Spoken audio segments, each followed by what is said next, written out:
Okay. Are we just talking? Are you going to introduce us? Do you want me to introduce Wait. I haven't started yet. us? So, because it's recording on different sources, I got to sync it up. So what I normally do is I do a clap. Yeah. And that's it. Oh, okay. Oh, it's just like action. Yep. No, the clap. What that does is like because this thing here is a dedicated audio recorder, right? Yeah. So and then I need to sync it up with the video eventually. So when I stitch it all together, I need to like sort of merge them all together. Right. Yeah. And I cannot do that unless I have a reference point, and my reference point is the clap. The clap. Should we clap again? No. I think it's more let him clap. Yeah. Wow.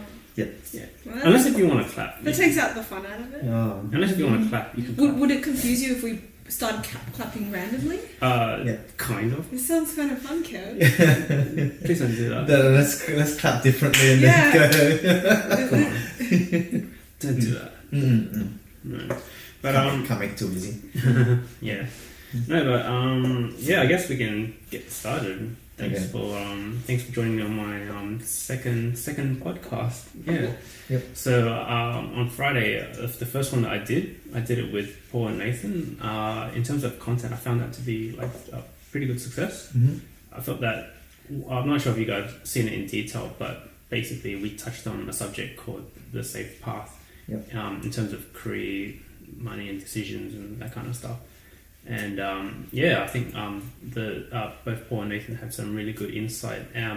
Insight that was also based on their own experiences that they sort of presented. And we had a very good round table discussion. And I guess it's one of those things where like I just wanted to sort of continue that sort of like discussion, especially around our sort of like area. Oh my god, yeah.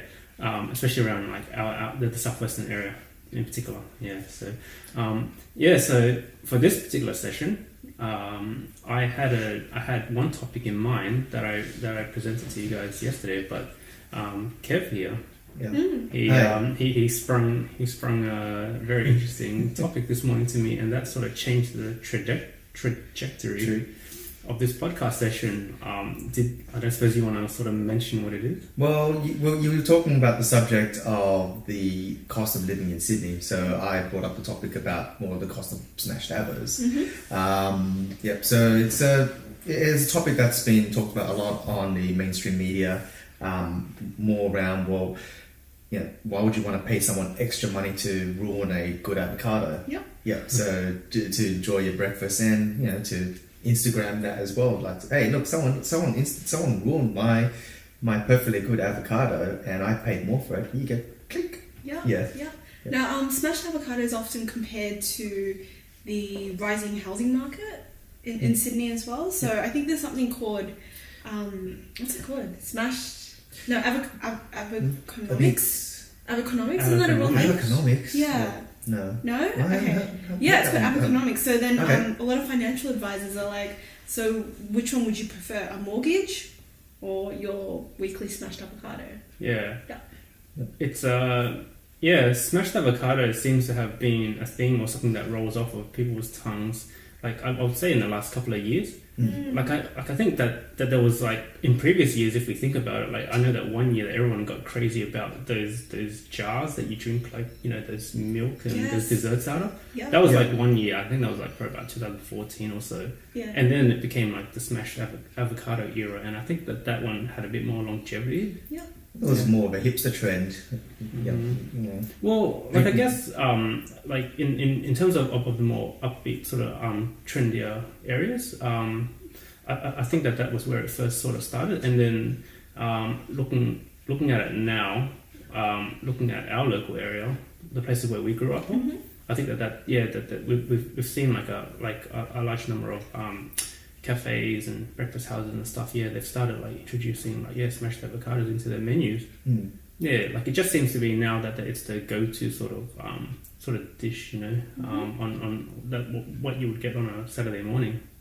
Well, it's definitely a staple in most cafes. They say that it's not a real cafe if you don't have some smashed avocado there, and I mean, if you don't know what to get, it's quite often the first thing people get.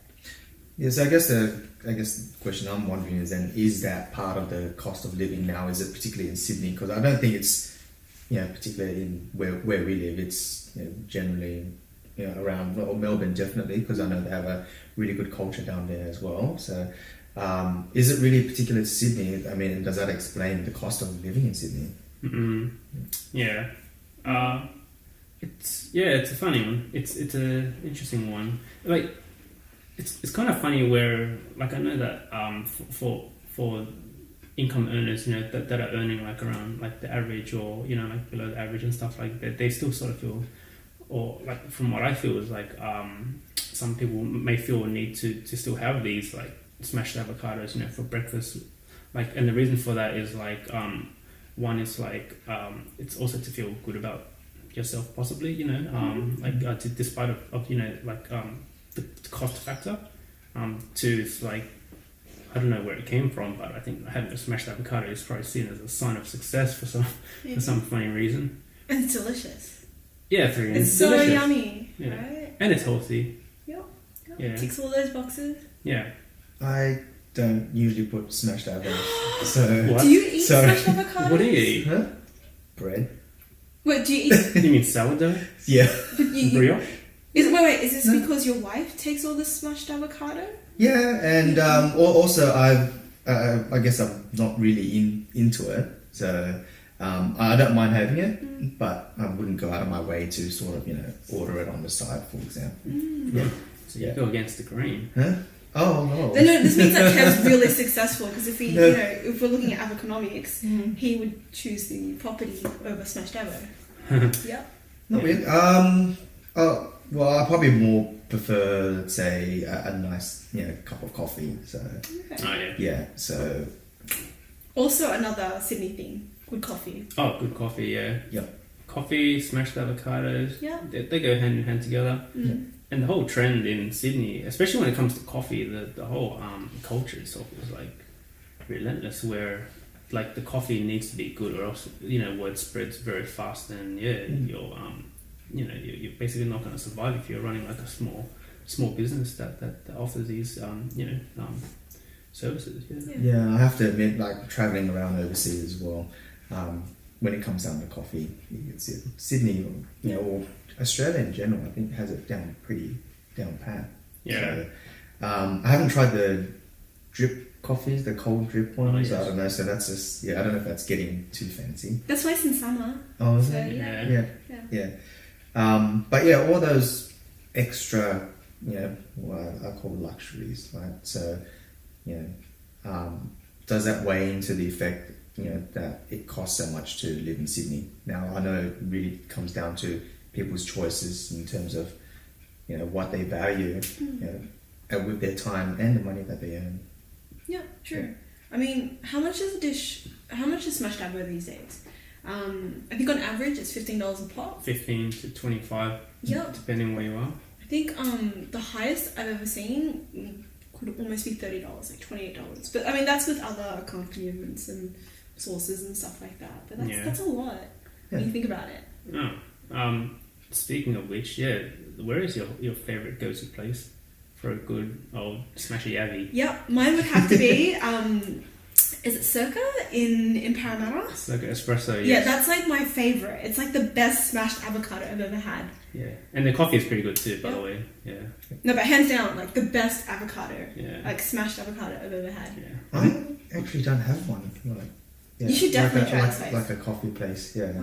Yeah. Well, if you do want to try something, where you haven't been before, and if you haven't been to Circa Espresso, definitely give it a shot. It's like one of those, almost like a hole in the wall sort of things, where it's like they've set up within like I think it's almost like a garage sort of space, and it's a good place just to hang out and chill, and and you basically have your coffee like just by the steps, just sort of like traffic facing. Mm-hmm. It's actually pretty cool. Yeah, and it's just within like a stone's reach from where we are too. Yeah, a bit of a plug for Circa Espresso. Not to diss all the other like places and stuff, but it was just the one that came to mind. Guessing your check's in the mail, right? Yeah. But look, going back on topic about the cost, right? So I was reading an article the other day that the average income earner, household income is about 130k, right? So, for someone who lives in Sydney, even earning above that, people still feel poor. Yeah. So it got me thinking, how does that actually make sense if you're earning a good 6-figure salary? Say, how could you still be cash poor? That you're still counting your dimes and dollars to live paycheck by paycheck still. So as opposed to someone who may be from an SMH article, quote, below the latte line, who earns much less but still lives reasonably well. Now, to me, it just comes down to what money goes out versus what money comes in. General rule for me is more money in, less money out, you're doing well, irrespective of how much you actually earn. So I guess the notions of the whole latte line, to judge that you're disadvantaged, or if you the haves or the have-nots, it's very very generic thing to say. I wonder what it is that they're spending their money on, because I mean you'd think that $130,000, I wouldn't say you'd live the most lavish lifestyle, but I would say you'd have to be able to live comfortably if you knew what you were spending on. I think like if you sort of like I know that there are things that, like with your bank statements and things like that, they have like helpful tools that sort of categorize your expenditures, your expenses and stuff, right? And I think like one of the things that I sort of see is like the cost of transportation is one. I think food as well is probably in some respects sort of there as well, but also like a bit of future planning as well. So if you had like kids and stuff, like which you do now, so you'd be like sort of thinking about like school tuition fees and that kind of stuff. So you probably like banking some of that to for your kids' future as well. So and I know that like some people are also trying to save for rainy days and for backups and emergencies, and also saving for like things like holidays as well. So so once you sort of like have all that slotted into these particular savings and these things that you're trying to pay off, there's really not much sort of left there, unless if you take a hit or a sacrifice, then I think that then you should be able to live comfortably. But I think what really happens in particular is that no one sort of wants to take a a hit or live like frugally to the point where it becomes a bit limiting, like where you don't take holidays or you don't go out and see things because the cost of travel is like too high or anything like that. So like I just generally think that just living in Sydney itself is expensive, and to maintain that lifestyle too, it's quite expensive. And and the way how we grew up as well. So going from your last podcast as well around the safe path, for example, we've been brought up in a culture to squirrel all your pennies away for a rainy day. So it's all about the assets that you earn, having the bigger house, having the nice car, and not worrying too much about holidays and that, which so it's very very on the safe side, and given our upbringing as well, so not being first gen migrants, it was a difficult time for our parents as well. Granted that that they want to scrimp all the money that they can for, let's say, for where we are, to help out on where we are at today. But understanding that our culture now, where we're now quite accustomed to the Australian culture here, and more Sydney specific, especially for where we work. It's all about the experiences as well. So there's more to it than just, I guess, saving stuff away. Absolutely. And for what? Yeah, I mean, you'd want to enjoy the moment. You want to enjoy life as well. Mm. But you'd almost have to make a conscious effort to save money as well. You can't just spend on whatever you want, and thinking that there's always going to be something there. So, I mean, I know I make a conscious effort to save for those things that I want when, if they pop up. Mm.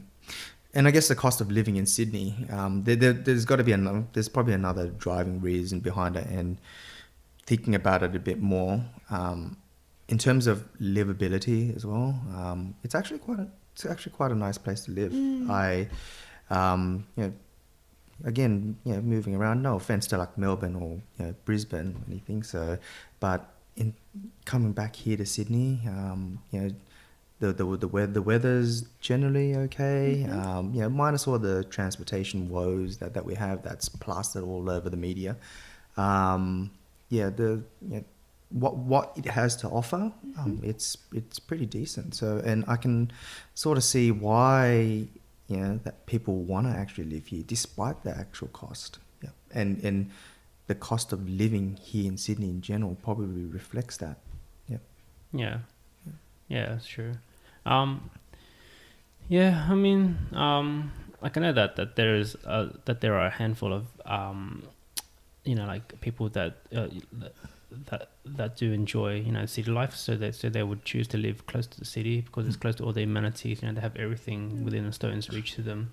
Like for instance, anyone that's living around like the inner Sydney area, regions, like Bondi Beach is there, the city's there, airport's there, and if you want to go out of the city, then at least the motorways are sort of like close by as well.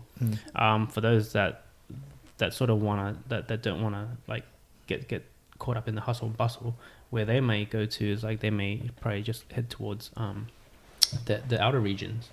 So like I guess like Ermington Park or like Middleton, like towards those sort of areas where you have a bit more space and land, for your children to grow up and have a bit of grass to run around and stuff. Like I know that there's like quite a lot of friends that are around our age that have sort of like packed up and and are probably like done with city life and have decided to move out west a bit. And even then the cost of living out there as well is probably not too much different to, let's say, living in the city. You still have your overmill property prices, generally. I guess the space that you get, it's a compromise. But that's just the geographical nature of Sydney. So, I mean, that's probably one of the advantages as well. So there's only so far east that you can get to before you hit the ocean and go, oh, sorry, no more land unless you want to, live on a boat. Which does happen these days. I mean, a lot of people are living on their boats in the harbour. Not in the harbour, but... Seriously? Yeah. Oh. Yeah. Like, it's a thing. Well, the funny thing is, like, I've had, like, ex-workmates who have lived on a boat, and they say, like, it's cool, but when it rains, it's a bit shitty. Like, especially when, like, when there are, like, leaks, and there's water dripping in, and you don't have time to sort of, like, patch the leaks and all that stuff. Yeah. And I guess turbulence as well, like turbulent waters as well, so it doesn't make things fun. But but I think that outweighs everything, and they do enjoy like that sort of lifestyle. So each to their own, to be honest. True. Yeah. I guess like the thing that sort of like gets me thinking as well is like it's easy, for like our generation, baby boomers as well, to talk about. Like the choice of where to live and all that stuff, because like I think like the generations around our age and those like above us, like we've all had the luxury of riding that wave of of capital growth in the housing market and stuff now. So like the thing that concerns me is that for like a lot of the younger generations, they definitely feel like they're locked out of the whole property market, and I think like statistics sort of show as well, if you have a look at like things like the real estate or domain.com.au, the auction rates, that are sort of released on every like Saturday evening, like you can see like clearance rates and all that stuff, like they're dropping down. Like today, like now it's like October or end of October. and clearance rates are like down to like about 45%, 50%, you know, and I know that at that one time, like it used to be like about 88, 90%, you know, just when we were reaching like it's as high as like a few years ago. Yeah. So yeah, and even though like house prices I reckon now are sort of like plummeting, and I do feel like that it's gonna sort of like go down a bit more. I don't like, from the talks and from what I hear in the airwaves and stuff, I don't think anyone or the younger gens are sort of like hopping onto it very quickly to buy property ASAP, you know. So that's where I'll go and then have my smashed avos. Yeah. It's either that or like I don't know where money is being spent nowadays. I mean, maybe it's all going to the share market, but even then, like shares and stuff, like the equities is like, I feel like it's at an all-time sort of high as well. Yeah, actually, yeah. I think they're spending money on experience. Like I think they really believe in YOLO. You only live once, you know. And so they'll go to festivals, they'll go to parties, they'll travel, they'll be a backpacker for a year. I think that's something that the younger generation is much more interested in. It's not just traveling, but it's food experiences. It's everything. More so than, you know, living in a home. That's one thing that money can't buy. The experience and actually opening up your mind to what's outside of Sydney. What else is happening in the world? Like it's a much bigger place out there. I mean, Sydney will always be home, but there's no harm in experiencing the world while you're at it. Yeah.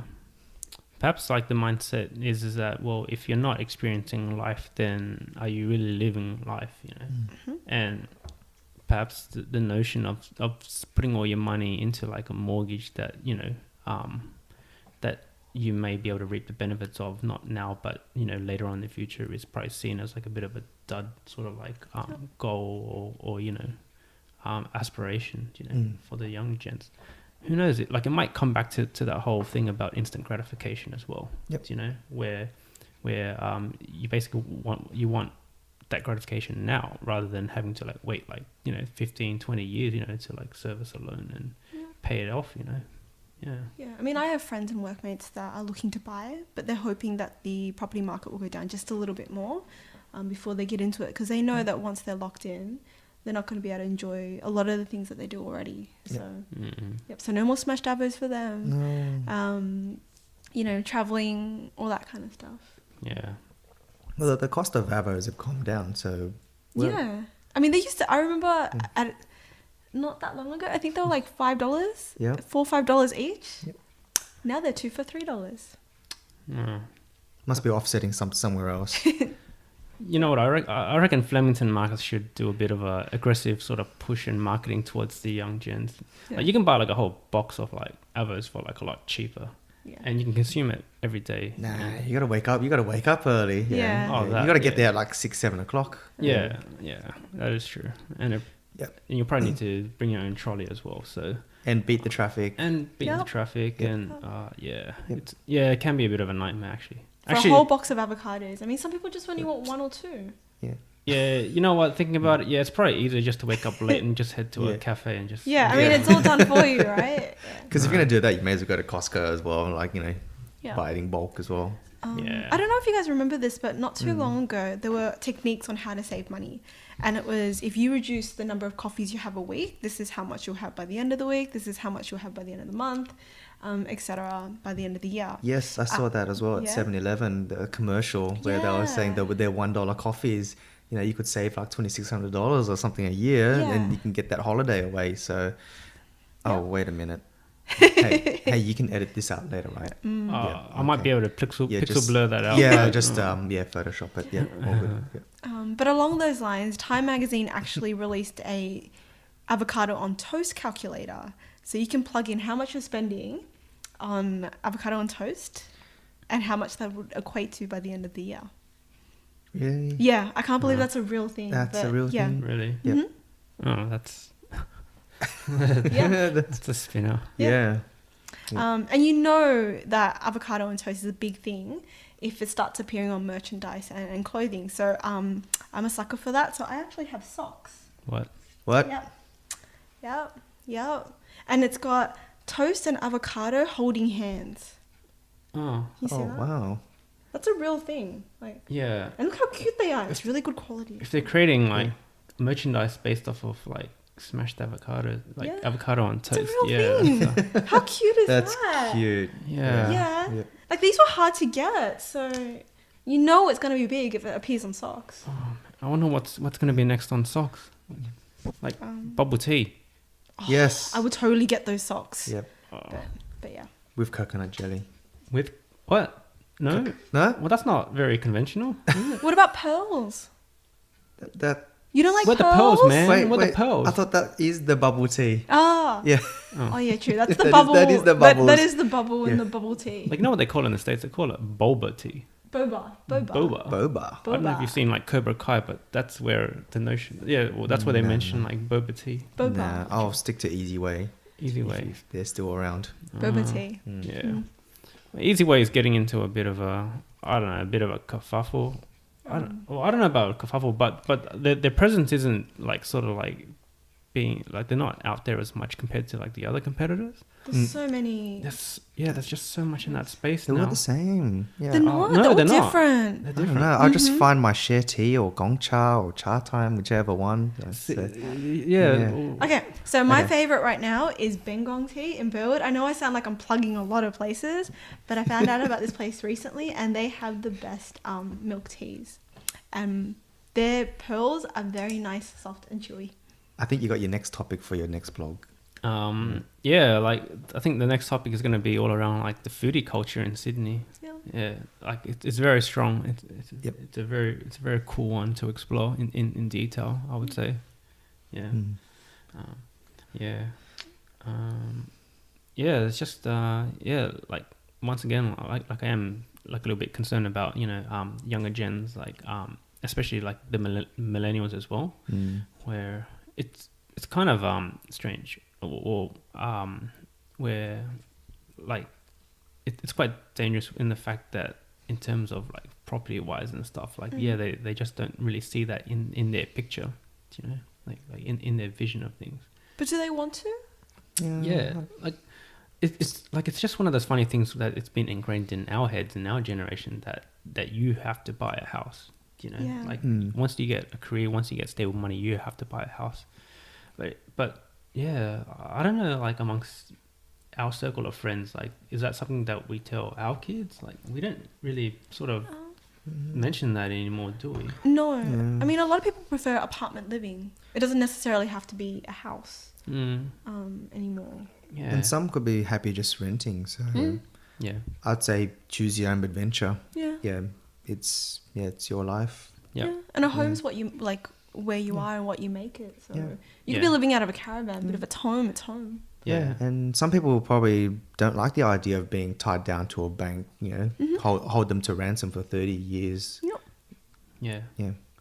But then, but the funny thing as well is like when crypto was mentioned, like everyone just jumped onto it. Like, Yeah.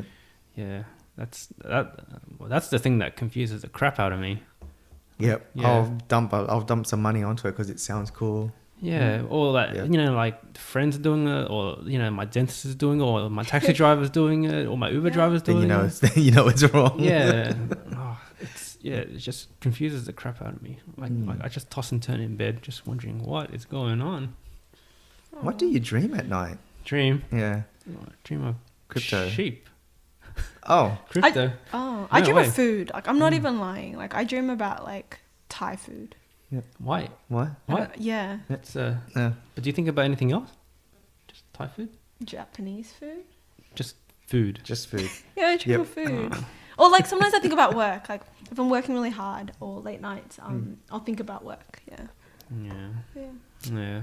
Can I suppose you're working late, very hard these days? Are you? Or are you taking a step back a bit? Taking a step back, so probably another topic. Yeah, so about work life. Yeah, around work life balance. Yeah, so now with a newborn now, so rough, newish. Yeah, he's starting to get a little old. So No, he's not. He's like what, 7 months? He's 7 months. Oh, yeah, come on, he's still yeah. baby. He's still baby, but yeah, he's a little terror tot. Yeah. Terratot. Yeah. Oh, that's cute. Yeah, it's super cute. Yeah, but it does put things back into perspective as well. Yeah. That there's more to it than just getting the big house. Yeah. Yeah. There was an interesting quote that I read like I think a year or two ago, where it's like it was very thought provoking, but it goes something along the lines of like as soon as you're born, you start dying, which is like very sort of interesting way of sort of like seeing life as well, you know. That's a bit dark. So we're all dying? We're all slowly dying? Like in a way, if you think about it, yeah. Yeah, every year I mention it to you guys that, hey, 1 year, another birthday, you're another year closer to your death. Yeah. Happy birthday. Hey. Whoa. Like at what point do you then reach, you know, where it's like you live and then you start dying? I don't know. I don't know. Wow, that took a dark turn. Yeah, it was like a 180, isn't it? Wow. Sorry. Yep. Maybe that could be the next one, you know, is there life after death? Yeah. But yeah, I mean... Look, I've even bummed the dog out. I know. Yeah. Oh, I'm so sorry. Yeah. So sorry. I know, I certainly don't think like that. I don't think that I'm dying. Because I know that there are actually people out there that are on, you know, death row, or they do have illnesses that, you know, are fatal. But yeah, no, I mean, I think life is what you make it, and a home's where you make it. So yeah, you know. So irrespective to the cost, Yeah, just live it as best as you can. Yeah. Yeah. I find that also, you know, like I know that we tend to like cook a bit more at home, you know, just to like save a bit of money. Yeah. And every now and then, you know, like maybe on a Friday or Saturday, you know, we'd go out and we have a little bit of an indulgence, you know, try something new. Yeah. And that seems to like get us by and make us and keeps us happy, you know. Yeah. Well, so the money doesn't come with you after you die, so live a little. Yeah. Like my mate Paul was like telling me that he goes like, so when you see like the funeral cars go by, like I don't suppose you see a trailer attached to the back of it, do you? Because like you can't bring your belongings with you, can you? No. Yeah. You can't. But you can leave it for the generation behind you, or you can leave it to your kids and stuff like that within the family. Yeah. I'm gonna be a bit selfish there and go, no, you make your own. No. You can make your own world. Yeah. Or you can like in your will, you just iCloud lock everything down. You're not getting my password. No. Yeah. Yeah. I know you can't take it with you, but you can make a conscious effort to, you know, do a bit of good for the community, do a bit of good for your family, and for those less fortunate. So So smashed avocados now. So what's going to be the next big thing besides bubble tea? Bang bang noodles. So Pete and I are very we're into bang bang noodles at the moment. Yeah. So they're like handmade thick noodles, and they're super long and chewy. I don't know. You know the is it Chinese Shanghai noodles? They're really thin that they make by hand. Yep. Yeah, so it's just thicker and like patsy eel kind of size, but bigger. It's like a Ferdak bit, but even more Dak bit if you think about it. Yep. It's a bit sloppy. I don't think that'll be the next big thing. I'm sure it'll hit us. I think it all comes from Asia. Whatever the influence is, like, it just takes like one person sort of like to bring that idea or concept down to like Sydney, and that's where it just goes like viral, and it ends up on your broadsheets, and and everybody finds out about it. Yeah, like bao buns. How big were they? They're like everywhere. Oh, yep. At the City Night Noodle Festival recently, apparently a third of it was all bao buns. So was it thanks to Ibido that made it like, you know, famous? I think Ibido had I think Mr. Bao did a big thing for it as well. Right, or Belly Bao. Belly Bao. There's so many. They have some that's deconstructed as well. Yeah. So almost like, here you go. Here's the ingredients. You assemble it yourself. And just like the smashed avos, here you pay extra for it. Yep. Oh, Yeah. Deconstructed is a very trendy thing. I mean, if this is one for IKEA. If you want to like increase your marketing, just call yourself market yourself as like deconstructed furniture, right? Yep. Everything's deconstructed. Everything's these on the days. floor, like the legs on the floor, the tabletops on the floor. Yeah, it's art. Yeah, cool. IKEA did make, what is it, modular? Really, really popular. Yes. So, Yeah. Modular's good. Yeah. that's their version of deconstructed. Yeah. King Furniture does that sort of stuff as well. Yeah. Yep. Interesting. So, Another yeah. plug. I know. Yeah, we should just plug everything we like. Shouldn't really. Yeah. Yeah, I need more like followers and stuff, and then we can probably like talk about sponsorship. Okay. Maybe like 50% of this screen here can be like a product just sitting right in front of the camera. So, yeah. And that'll help your cost of living in Sydney. Yeah. That's it. Then yes. That will. Yep. That's a Pay very for good our point. smashed avo breakfast. Yeah. So I can't believe you don't like smashed avos. That's actually a spin out to me. A what? A spin out? Yeah. Like I'm so surprised. Oh. Oh, But each their own. Yeah. No. Smashed avo is the right way, especially if you're living in Sydney. I'm happy to take your toast. Yeah. But yeah. You're not on a low carb diet or anything, or no? Okay. Oh, well, I'll just steal your toast anyway. Nice. Yeah, I guess I think that was some entertaining sort of thoughts that we've sort of like raised, and yeah, it's pretty very strange sort of like insights that I've had into your ways of thinking and stuff. Yeah. I think it's quite dangerous when we're talking about cost of living and smashed avos. It's going to be somehow it's going to turn into a foodie discussion. It will. It always Yeah, does. Yeah. Yeah. Yeah. Well. Talk about the now, eh? Yeah. The now. the now. Yes. Well. Yeah. I guess I'll leave it at that. And thanks for your input, and hope to chat again sometime soon. Thanks for having us. Yeah. Thank you. No worries.